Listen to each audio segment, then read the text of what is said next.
Halo semuanya, perkenalkan nama saya Muhammad Irfan Fadila, saya mahasiswa manajemen. Saya di sini akan membahas tentang kasus 3 pada ujian manajemen operasional. Bayangkan sebuah perusahaan konveksi setara Tasik Style pada akhir tahun sama menjelang bulan Ramadan, pesanan mereka pasti melonjak seperti dari baju sekolah hingga lister. Oke, untuk pertanyaannya, apakah cukup dengan menambah pekerja pada saat itu? Tentu saja tidak, karena dibutuhkan perencanaan yang agregat. Perencanaan agregat adalah suatu proses perencanaan jumlah produksi dan kapasitas dalam jangka waktu menengah. Biasanya agregat ini 3 sampai 14 bulanan. Untuk fungsinya ada 3. Yang pertama untuk menyeimbangkan kapasitas dan jumlah produksi.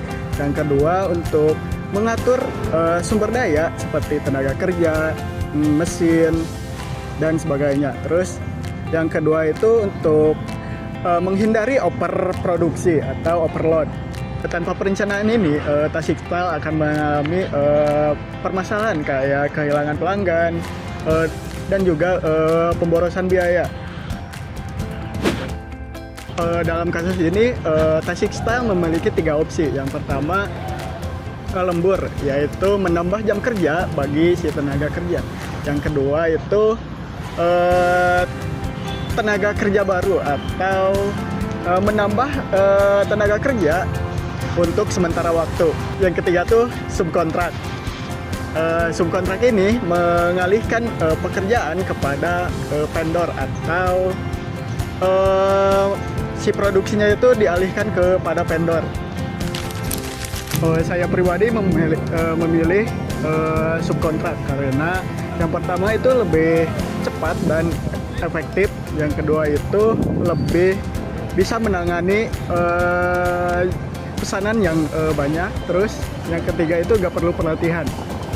Namun subkontrak juga ada risikonya, seperti potensi penurunan kualitas, kurangnya kontrol produksi. Untuk solusinya, buat perjanjian kerja yang jelas dan lakukan quality check secara berkala. Catatan tambahan, jika produksi sangat spesifik atau butuh detail jahatan tinggi, kombinasi lembur dan subkontrak bisa jadi solusi yang terbaik. Selanjutnya, apa jadinya kalau Tasik Style tidak membuat perencanaan agregat? Yang pertama, overtime, tak terkontrol, karyawan cenderung kelelahan dan kualitas turun. Terus stok menumpuk atau kekurangan karena biaya gudang tinggi atau pesanan yang ditolak. Yang ketiga, biaya produksi naik karena keputusan mendadak biasanya mahal. Terus yang keempat, reputasi menurun jika sering telat kirim atau produk tidak konsisten. Sekian yang dapat saya sampaikan. Sampai ketemu di video selanjutnya.